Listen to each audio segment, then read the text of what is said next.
네, 우리 옆에 뒤에 분 하고 같이 인사하겠습니다. 멋쟁이십니다. 우리 같이 인사하겠습니다. 우리 한 번 더 인사하겠습니다. 진짜 멋쟁이십니다. 네, 마지막으로 인사하겠습니다. 진짜입니다. 네, 잠깐 기도하겠습니다. 좋으신 하나님, 이 오후에 하나님의 말씀을 따라 예배드리고 또 찬양하고 또 섬기는 하나님의 종들을 축복해 주옵소서. 주님의 제단에서 생명수 샘물 같은 하나님의 은혜가 흘러서 우리의 가슴에 차고 넘치고 또 우리 가정에 차고 넘치고 또 이 사회에 차고 넘치는 은혜가 있도록 축복해 주시옵소서.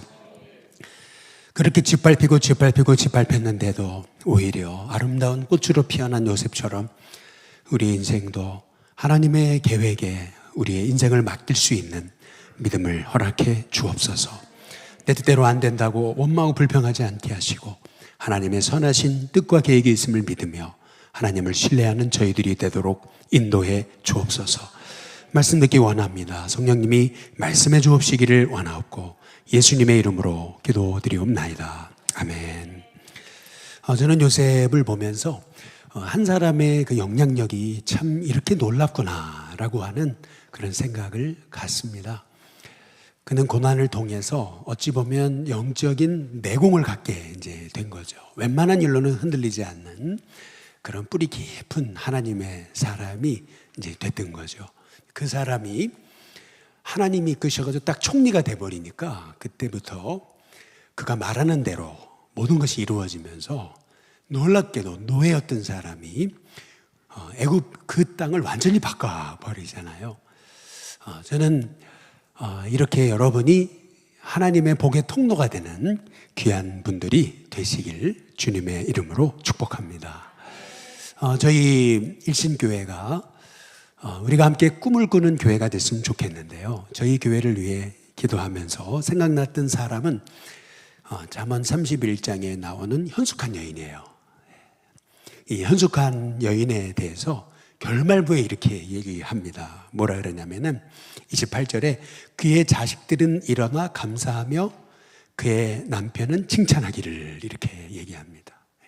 어머니 때문에 우리 집이 잘 됐습니다. 당신 때문에 내가 잘 된 거야. 이제 이런 이 칭찬을 받는 여인이 현숙한 여인이다. 이제 성경이 이렇게 얘기하는 거거든요.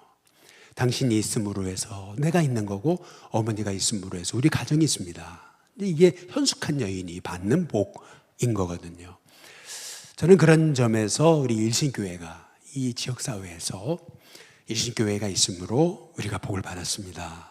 이제 그런 칭찬 듣는 그런 현숙한 일신교회, 그런 은혜가 있게 됐으면 좋겠습니다.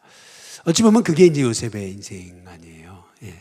당신 덕분에 우리가 살았습니다. 이제 그 얘기가 이제 아니겠는가라고 하는 거죠. 저는 요셉의 인생을 잠시 전도 쪽으로 한번 보게 됐어요. 단순히 우리는 고난 그리고 복이라는 관점으로만 우리는 요셉을 보잖아요. 그런데 실은 하나님을 경외하는 사람이 하나님이 없는 땅에 가가지고 수많은 고난을 겪었지만 믿음 잃어버리지 않고 하나님이 하나님의 때에 그를 세웠더니 이 한 사람을 통해서 애굽 땅에 살아계신 하나님의 이름이 바로로부터 해서 그 땅 하나님을 모르는 사람들에게 증거되는 역사. 여러분 이게 요셉의 스토리잖아요. 그렇게 본다면 우리가 한 번쯤은 이 요셉의 스토리를 전도라고 하는 복음 전도라고 하는 그런 관점에서 한 번쯤은 좀 봐야 되지 않을까 이제 그런 생각을 갖게 됐어요. 그래서 오늘 말씀을 한번 따라해 보겠습니다. 전도왕 요셉. 요셉은 전도왕이다 진짜. 왕 중의 왕이다. 이런 생각을 제가 하게 됐던 거죠. 지난 금요일 날 전도 우리 현장에 나갔어요. 근데 전화가 한 통 오더라고요. 동네 누가 돌아가셨다고. 그런데 참 이상하게도 동네 누가 이렇게 돌아가셨는데 저한테 알려주는 사람이 없는 거예요. 그런데 이제 연락이 와가지고 그래서 제가 이제 알게 이제 됐던 이제 거죠. 그래서 뭐 우리 교회 교인은 아니에요. 그러나 그래도 가봐야 되겠다. 이제 생각이 돼서 갔어요. 이제 그 마침 국립의료원에 빈소가 차려져 있다 가지고 그래서 갔죠. 동네 사람 다 와 있어요. 예. 여러분, 제가 한 12년 차 되니까 이 동네 사람들 꽤 압니다. 이제는 웬만한 사람 다 압니다. 이제는. 예. 다 가보면은 다 동네 사람. 예. 근데 동네 사람이 돌아가셨거든요. 근데 우리 교인 한 사람 있더라고요. 누군지 아세요? 예. 전 회원 노인정 회장님이신 안종수 회장님이 거기 계시더라고요. 예. 그런데 이 동네 분들 다 저를 알거든요. 평상시에는 와가지고 얼마나 친한 척 하는지 몰라요. 그런데 그날 그 자리에 제가 딱 갔는데 아무도 저한테 와서 인사하는 사람 없더라고요. 예. 그래서 제가 언제 인사하나 보자. 제가 이렇게 쳐다봤어요. 계속 쳐다봤어요. 눈인사를 하고 이렇게 했죠, 제가. 예. 근데 그때 알았어요, 제가. 그럼 뭘 알았냐면, 다 저 눈치를 보는 거예요. 사람들이 다 서로 얘기하는 것 같은데, 제가 일부러 중심에 딱 앉았거든요. 그러니까 다 저 눈치를 보는 거예요. 누가 먼저 목사님 같아서 인사를 하나. 욕을 쳐다보는 거예요. 그런데 누가 와서 인사를 저한테 와서 했냐면, 안종수 우리 송 집사님이 와서 저한테 인사하더라고요. 네. 야, 제가 거기서 그래, 맞아. 이 동네 사람이 돌아가셨는데 여기 일신교회 교인이 저분밖에 없네. 제가 그런 생각을 해봤어요. 근데 제가 그때 깨달은 게 하나 있어요. 그게 뭐냐면은, 죄송합니다, 여러분. 여기 주변에 교회 많잖아요. 뭐 1000명 모이는 교회 여기 3군데 있잖아요, 주변에. 여러분, 그런데 그럼에도 불구하고 거기 그 교회 다니는 분들 없더라고요. 저는 그 교회 다니는 분들 다 알거든요. 웬만하면 다 알아요. 근데 동네에 맨날 친하고 어느 교회 다니냐 물어보고 그러니까. 근데 거기 있는 분들이 다 불신자예요.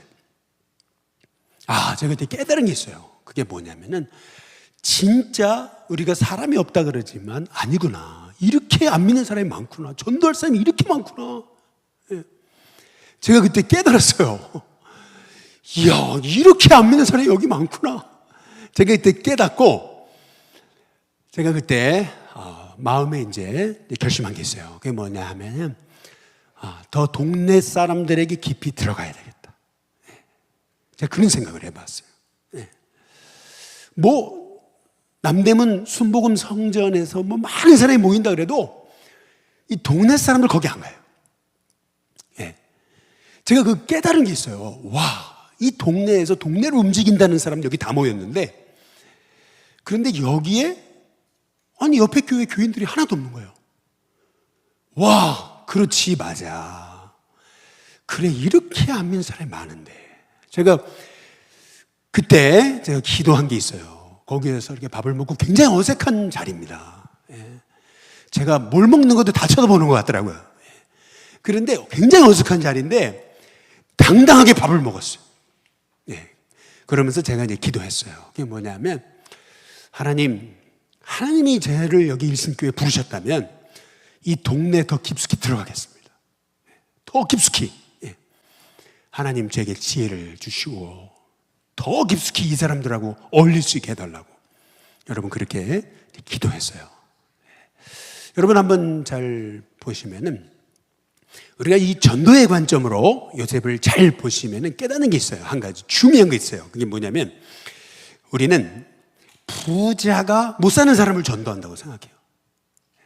아니, 좀 뭐 가진 게 있어야 전도를 하지. 나는 가난한데 어떻게 부자를 전도해? 그 사람들이 비웃겠다. 이렇게 이제 생각을 해요. 또 우리는 이렇게 생각해요. CEO가 직원들을 전도하는 거라고 생각해요. 내가 어떻게 CEO를 전도해? 내 회장님을 어떻게 전도해? 내가 전도하면 내가 네 봉급 주는 사람인데, 그러면 내가 할 말이 뭐가 있는가? 우리는 이런 생각을 하거든요. 근데 제가 깨달은 게 있어요. 그게 뭐냐면요, 요셉의 관점으로 보니까 요셉은 노예예요. 그런데 오늘 말씀을 잘 보시면은 이 노예가 같이 이 감옥에 끌려온 이 사람에게 전도를 하는데, 또 바로 왕에게 전도하거든요. 너무 당돌해요, 이거는. 내가 여기 애굽의 제국의 왕이야. 여러분 얼마나든지 그럴 수 있는 건데 이 요셉이요 너무 복음 전하는 게 당당해요. 와, 제가 여기서 한 가지 깨달은 게 있어요. 그게 뭐냐면은 요셉처럼 전도해야 되겠다. 예, 그래서 한번 따라해 보겠습니다. 요셉의 전도법. 예, 여러분 요셉의 전도법 알려드리겠습니다. 예, 뭐 고구마 전도법 뭐 그런 거 있잖아요. 진돗개 전도법. 예, 드디어 이제 요셉의 전도법입니다. 먼저 창세기 40장 6절에 7절에 보면 요셉의 전도법 첫 번째는 뭐냐면 요셉이 같은 감옥에 갇혀 있는 그러한 처지에서 아침에 이제 술 맡은 관원장 또 굽는 관원장이 갇혀 있는 그곳에 들어가잖아요. 근데 딱 들어가 보니까 그들에게 뭐가 있었어요? 근심의 빛이 있었다. 예. 여러분 얼굴에 나 근심에 이렇게 빛이 있었을까요? 그거 아니죠. 7절에도 보시면 요셉이 거기 얘기하잖아요. 자기와 함께 갇힌이라고 얘기를 하고 있어요. 그냥 요셉이 바로의 신하들에게가 아니고 자기와 함께 갇힌 똑같은 처지라는 거예요. 그런데 그 신하들에게 묻는 거죠. 어찌해서 오늘 당신들의 얼굴에 근심빛이 있습니까? 이 말이 뭘 의미하는 거죠? 여러분 요셉의 전도법 첫 번째는 뭐냐면 네코가 석자예요. 그런데 요셉은 남을 돌아보고 있습니다. 당신들에게 근심빛이 있는 것은 무슨 이유입니까? 그러면 술 맡은 관원장 또 굽는 관원장이 이제 이렇게 얘기할 수도 있는 거죠. 네가 뭔데? 얼마든지 그런 얘기 들을 수도 있는 거고요. 얼마든지요. 여러 가지 이제 반문을 들을 수 있는 거죠. 그러나 오늘 성경이 말하고 있는 것은 뭐냐면은 요셉도 자기 코가 석자인데 지금 억울하게 감옥에 누명을 쓰고 사실은 도롱 처지잖아요. 똑같이 지금 왕의 제수를 가두는 그곳에 지금 갇혀있는 똑같은 신세예요. 그런데 요셉은 자기와 함께 갇힌 바로의 신하들에게 묻잖아요. 어찌해서 오늘 당신의 얼굴빛에 근심의 빛이 있습니까? 여러분 이 말의 의미는 뭘 의미합니까? 성경에서 말하고 있는 건 뭐냐면 요셉의 전도법 첫 번째는 뭐냐면은 남을 돌아봤다. 한번 옆에 분하고 인사해 보겠습니다. 남을 돌아보시기를 바랍니다. 이게 이제 전도의 시작이에요. 그 다음에 두 번째는 뭐냐 하면은 요셉의 전도법 창세기 40장 한번 8절에 보시면은 이렇게 얘기합니다. 드디어 이제 근심빛이 왜 있습니까? 이제 물었을 때 이렇게 대답하는 거잖아요. 우리가 꿈을 꿨는데 실은 도대체 이게 무슨 뜻인지 모르겠다. 이제 그러잖아요. 여러분 요새 꿈을 꾸십니까? 꿈을 꾸는 성도님들 되시길 주님의 이름으로 축복합니다. 요새 몇 주 전에 제가 꿈 설교를 했는데 이제 그때 이후부터 진짜 거의 매일 꿈을 꾸는 것 같더라고요. 근데 나쁜 꿈을 꿀까요? 좋은 꿈을 꿀까요? 예, 좋은 꿈만 꾸고 있습니다. 할렐루야. 예, 여러분도 꿈을 꾸시길 주님의 이름으로 축복합니다. 다시 창세기 40장 8절에 보니까 이렇게 얘기를 해요. 꿈을 꿨는데 이걸 해석해 줄 자가 없습니다. 근데 그때 요셉이 뭐라고 얘기하냐면은 해석은 누구에게요? 하나님께 있지 않습니까? 우리가 여기서 중요한 두 번째 요셉의 전도법이 있어요. 첫 번째는 내 코가 석재라도 남을 좀 돌아봐라. 남을 돌아봐야 전도의 기회가 생기는 거죠. 기회가 생겼잖아요. 예, 그래가지고 이제 한 단계 더 나가는 거거든요. 요셉이. 근데 여기서 잘 보시면은 요셉의 전도법 두 번째가 있어요. 그건 뭐냐면 여러분 대화 중에도 그 대화를 끊임없이 하나님과 연결시키는 거예요. 예. 그러니까 사람의 대화로 끝나는 게 아니고요. 그 대화의 결론은 결국 하나님께로 지혜롭게 연결해 가는 거예요. 예를 들면 얼마 전에 여기 우리 동네에 어떤 분을 만났어요. 그래서 잘 계시냐고 이제 그랬더니 힘들어요. 뭐 이렇게 해요. 뭐 그러다가 뭐 길거리에서 막 뭐 어떻게 할 수 없잖아요. 동네에서. 그러나 이런저런 얘기를 하다가 이제 끝에 제가 그런 거죠. 기도하고 있어요. 기도하고 있습니다. 이제 그 얘기를 던졌어요. 일부러. 그러니까 무슨 말이냐면 우리가 이런저런 세상 대화를 하지만 그러나 끝에는 뭔가 하나님을 향해서 연결지어야 된다. 이게 요셉의 전도법인 거예요. 예. 그러니까 아이가 있어요. 근데 애가 너무 똘똘하거든요. 야, 똘똘하다. 강남으로 이사 가라. 뭐 그런 얘기를 하는 게 아니에요. 여러분, 어유 똘똘하네. 그래, 이 애가 교회 나오면 더 하나님 귀 있으실 텐데. 그러니까 한마디 던져주는 거예요. 예. 그러니까 무슨 말이냐면, 여러분이 요셉처럼 전도하려면 요셉의 대화를 잘 보세요. 항상 대화의 끝에는 해석은 하나님께. 결국 여러분 그 대화의 끝에는 하나님 있어요. 저는 거기에서 이게 요셉의 전도법이구나. 제가 깨달았어요. 예. 네가 뭔데? 노예 주제, 같이 끌려온 주제, 이거 아닙니다. 여러분, 사람은요, 이렇게 자기에게 어떤 소망을 주고 꿈을 주고 희망을 주는 사람이요, 여러분, 그런 사람은요 결국 찾게 돼 있어요. 결국에는요, 이 술 맡은 관원장이 요셉의 얘기대로 결국 요셉이 풀어준 꿈대로 그의 전직이 회복되고 바로 앞에 서잖아요. 그리고 나서 요셉을 까마득히 잊었잖아요. 근데 딱 2년이 지났는데 똑같은 일이 발생하잖아요.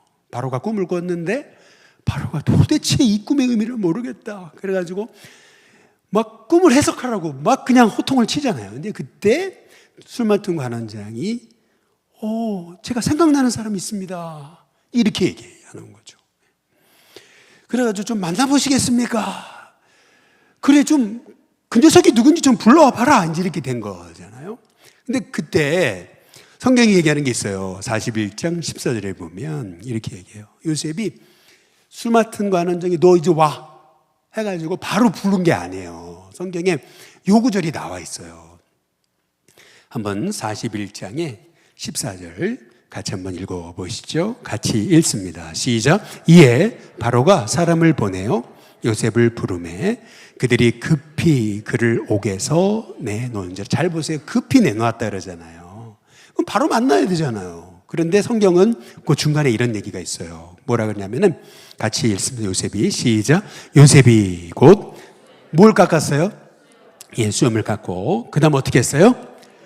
그의 옷을 갈아입고 그리고 누구에게 들어가요? 바로에게 들어갔다. 여러분, 수염을 깎았다. 옷을 갈아입었다. 이 얘기는 뭘 의미하죠? 목욕제계를 했다는 거 아니에요. 예, 그 정도의 준비의 시간은 있었다라는 것을 여러분 의미하는 거죠. 그러면 이때 저는 그런 생각을 해봤어요. 술 맡은 관원장이 요셉을 그 시간에 안 만났을까요? 저는 만났다고 생각해요. 자기가 추천했잖아요. 그런데 여러분, 요셉이 바로왕을 만나가지고 헛발질하면 어떡해? 그렇잖아요. 그러니까 당부를 해야 되잖아요. 수염을 깎고 무국제계를 시키고 옷을 갈아입힐 때 분명 술 맡은 관원장이 요셉에게 당부했겠지요. 네. 여러분, 펜실베니아에 가면은요 유명한 뮤지컬, 기독교 뮤지컬 극단이 있습니다. 아주 유명해요. 평일인데도 빈자리 없습니다. 네. 그런데 거기 가면 진짜 요셉의 제 뮤지컬을 본 적이 있어요. 그런데 이 광경이 다 나와요. 다 추측해서 이제 뮤지컬을 만드는 거잖아요.